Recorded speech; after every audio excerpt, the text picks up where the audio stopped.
Welcome to the installation guide for the Arnott rear left and right shocks for Cadillac XTS, EPS II FWD, and AWD with F55 Magneride. This video will walk you through the steps to ensure a smooth installation of your vehicle's suspension system. Let's get started. Before starting, ensure you have the necessary safety measures in place, which can be found in the vehicle owner's manual. Lift and immobilize the vehicle properly and isolate any stored energy to prevent injuries or damage. Raise the vehicle and remove the applicable rear wheel.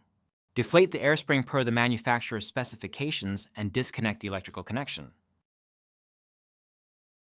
Now remove the two top mount bolts and the lower shock mount bolt.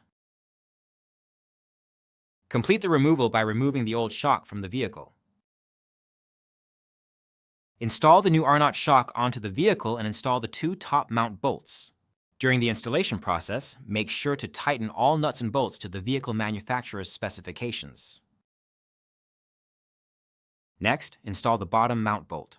Reinstall the electrical connection and the applicable rear wheel. Now inflate the air spring and lower the vehicle. The installation is now complete. Thank you for following our guide on replacing the rear shocks of a Cadillac XTS, EPS II, with Arnott shocks. Proper installation ensures the longevity and performance of your vehicle's suspension system.